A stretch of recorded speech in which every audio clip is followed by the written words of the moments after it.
बिस्मिल्लाहिर्रहमानिर्रहीम। अस्सलाम वालेकुम। मैं हूँ आपकी उर्दू की मौल्लमा राहिला समीर। जैसे कि आपको मालूम है कि हम पढ़ रहे हैं उर्दू जमात हफ्तम। बाब हमारा अव्वल है, नाम है नूर इनवार और पहले बाब का पहला सबक है हम्द, जो कि हम पढ़ रहे हैं। हासिल ताल्लुम हमारा आज का है नज़म की अशार के हवालों के साथ तशरीह लिख सकें। इससे पहले कि मैं आपको तशरीह करना सिखाऊं, क्या कोई बच्चा मुझे बता सकता है कि आशार की तशरीह करना क्या होता है? शाबाश, आपने जमात शशम में भी सीखा है कि आशार की तशरीह कैसे करते हैं। और आपने बिल्कुल ठीक बताया कि किसी भी शेर को वजाहत के साथ बयान करना तशरीह कहलाता है। अब दूसरा हमारा है कि हवालों के साथ अशार की तशरीह करना क्या है। हवाले क्या होते हैं? किसी भी शेर में किसी कुरानी आयत का हवाला दिया जा सकता है या हदीस का हवाला दिया जा सकता है, या किसी शेर में किसी तारीख़ी वाक़ये का ज़िक्र हो तो हम उस हवाले से उस वाक़ये को बयान कर देते हैं। और तशरीह क्योंकि हम कर रहे होते हैं, इसलिए ये हवाला देना बहुत ज़रूरी होता है। इसके मैं अभी आपको सिखाऊंगी कि हवाला कैसे देते हैं। हमारा जो आज का सबक है उसका पहला शेर है, तू खालिक व सत्तार है, रहमान है या रब, बंदों की खता पोशी तेरी शान है या रब। इसकी तशरीह करने से पहले हम इसका तर्जुमा करेंगे। और जैसा कि आपको मालूम है, तर्जुमा करने के लिए ज़रूरी होता है कि तमाम मुश्किल अल्फाज के माने आपको आते हों। और ये मैं आपको लुग़त में देखना सिखा चुकी हूँ कि मुश्किल अल्फाज के माने कैसे तलाश करने हैं। आज हम इस शेर की तशरीह करेंगे। पहले इसका मफ़हूम बताऊँगी और फिर इसकी तशरीह करूँगी और फिर इसके हवाले भी बताऊँगी मैं आपको। तो शायर जो है इसमें अल्लाह ताला को मुखातिब करके कह रहा है कि ए अल्लाह, तू हमें बनाने वाला भी है और हमारे ऐबों पर पर्दा डालने वाला भी है, और तू बहुत रहमान है, बहुत रहम करने वाला है अल्लाह तू। और हम तेरे बंदे हैं और कमज़ोर हैं, और तू हमारी ख़तापोशी करने वाला है। ख़तापोशी से मुराद ये है कि हमसे अगर कोई गलती हो जाए तो अल्लाह ताला उस पर पर्दा डाल देता है, छुपा लेता है। लेकिन बंदों में ये खसूसियत नहीं होती। आम बंदों को अगर किसी का कोई ऐप पता चल जाता है, कोई नुक्स पता चल जाता है, तो वो फ़ौरन ही दूसरों को बता देते हैं। लेकिन अल्लाह ताला की शान बहुत ऊँची है, वो हमारी छोटी छोटी गलत को इग्नोर कर देता है, दरगुजर से काम लेता है। ये उसकी आला शान है। तो इसके लिए मैंने एक हवाला भी आपके लिए लिखा है।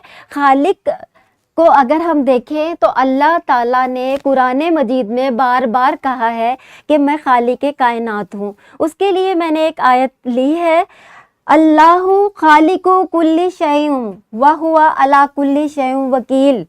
तर्जुमा है, अल्लाह सुभाना ताला हर चीज़ का खालिक है और वो हर चीज़ पर निगहबान है। हवाला क्या है? सूरत-उज़-ज़ुमर आयत 62। किसी भी कुरानी आयत का हवाला देते हुए उस आयत का नाम और आयत का नंबर आपने लाजमी लिखना है। अगर आप हदीस का हवाला दे रहे हैं तो उस किताब का नाम लिखें जहाँ से आपने ये हदीस पढ़ी है, और हदीस नंबर भी ज़रूर इसमें दर्ज करें, फिर ही आपका हवाला जो है मुस्तनिद करार दिया जाएगा। हवालों के साथ तशरीह करने का तरीका। अब जैसे कि ये पहला शेर है, मैंने आपका इसका तर्जुमा भी करके दिखाया है, और इसमें एक और लफ्ज़ है सत्तार। अब मैं इसका हवाला आपको बताती हूँ हदीस के हवाले से। हजूर सल्लल्लाहु अलैहि वसल्लम ने फरमाया, जो बंदा किसी दूसरे के ऐब को दुनिया में छुपाता है, अल्लाह सुब्हाना ताला क़यामत के रोज़ इसके ऐब छुपाएंगे। सही मुस्लिम की ये हदीस है 2580। आपने देखा कि मैंने आपको दो हवाले बताए हैं, खालिक का भी मैंने आपको कुरानी आयत का हवाला बताया और सत्तार से मैंने हदीस का हवाला दिया है। इसी तरह आप किसी भी शेर की तशरीह करते हुए किसी भी कुरानी आयत का हवाला दे सकते हैं, किसी हदीस का हवाला दे सकते हैं। ज़रूरी ये है कि आप हदीस का नंबर ज़रूर लिखें, और कुरानी आयत लिख रहे हैं तो उसका नाम और उसका नंबर ज़रूर तहरीर करें। कमरा जमात की सरगर्मी देख लेते हैं। दर्ज झेल अशार की तशरीह करें। ये अगले अशार हैं, हम के हर ऐब से तू पाक है, तेरा नहीं हमसर, ہر مسلم و مومن کا یہ ایمان ہے یا رب، ماں باپ سے بھی بڑھ کے تجھے پیار ہے ہم سے، بندوں پہ کرم تیرا ہر ایک آن ہے یا رب۔ اس میں شاعر کیا کہہ رہا ہے؟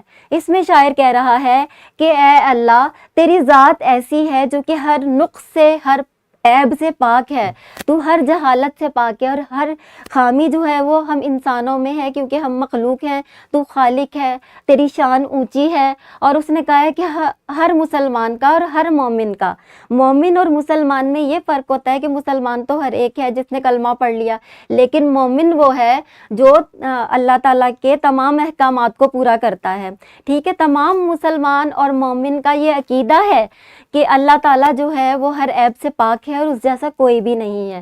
اور دوسرے شعر میں شاعر نے کہا ہے کہ اللہ تعالیٰ جو ہے ماں باپ سے بھی بڑھ کر ہمیں پیار کرتا ہے۔ ماں باپ نے ہمیں پیدا کیا ہے لیکن اللہ نے ہمیں بنایا ہے، اس لیے اپنی خالقیت کی وجہ سے وہ ہم سے اتنا زیادہ محبت کرتا ہے، اور یہ اس کا بندوں پہ اپنا کرم ہے کہ کبھی ہوائیں بند نہیں ہوتی، کبھی بارشیں بند نہیں ہوتی، کبھی ایسا نہیں ہوتا کہ ہمیں رزق نہ دیا جا رہا ہو، ہمیشہ اللہ تعالیٰ کی مہربانیاں ہمارے اوپر جاری و ساری ہیں۔ تو میں نے یہاں پر ایک حوالہ جو ہے ماں باپ سے بڑھ کر بھی پیار کے لیے میں نے ایک حدیث لی ہے جس کا حوالہ میں آپ کو دے رہی ہوں۔ حدیث مبارکہ ہے کہ اللہ اپنے بندوں سے 70 ماؤں جتنی محبت کرتا ہے، اور یہ صحیح بخاری کی حدیث ہے، حدیث نمبر 5999۔ تو اس طرح آپ تمام اشعار کو غور سے پڑھیں اور ان کے حوالے بھی آپ نے تلاش کرنے ہیں۔ انفرادی سرگرمی میں نے ہر بچے کو ایک شعر دیا ہے، اس شعر کو لے کر آپ نے حوالہ تلاش کرنا ہے۔ شعر کیا ہے؟ جو مشت خاک سے انسان کو بناتا ہے، سمندروں میں جزیرے وہی اگاتا ہے۔ مشت خاک یعنی کہ مٹھی بھر مٹی سے انسان کو پیدا کیا گیا ہے۔ قرآن مجید کی ایک بہت مشہور آیت ہے جس میں اللہ تعالیٰ نے بتایا ہے کہ اس نے انسان کو کس طرح پیدا کیا ہے، وہ آیت کا حوالہ آپ نے تلاش کر کے لکھنا ہے۔ گروہی سرگرمی یہ ہے کہ بچے 4 کے گروپ میں تقسیم ہو جائیں، اور پھر کیا کرنا ہے کہ حمد جو ہے آپ کی کتاب میں اس کا ایک شعر لے لیں، اور ہر بچہ جو ہے اس شعر میں سے حوالہ تلاش کرے، کسی حدیث کا، کسی قرآنی آیت کا، یا کوئی تاریخی واقعہ اگر اس طرف جا رہا ہے تشریح میں وضاحت کی طرف، تو اس کو ضرور لکھیں۔ گھر کا کام یہ ہے کہ ہم کے آخری 2 اشعار کی تشریح حوالوں کے ساتھ کریں۔ یہ سب بچوں نے اپنی کاپیز پر گھر سے کر کے لانا ہے تاکہ آپ کو اچھے سے مشق ہو جائے۔ اس ویڈیو کے ساتھ میں نے ورک شیٹ جو ہے وہ ڈسکرپشن میں رکھ دی ہے، اساتذہ کرام آپ کو دے دیں گے، آپ نے یہ بھی کام کمرہ جماعت میں کرنا ہے۔ امید ہے آپ کو اشعار کی تشریح اور حوالوں کے ساتھ تشریح کرنا اچھی طرح سمجھ آ گیا ہوگا۔ ملتے ہیں اگلے لیکچر میں، شکریہ۔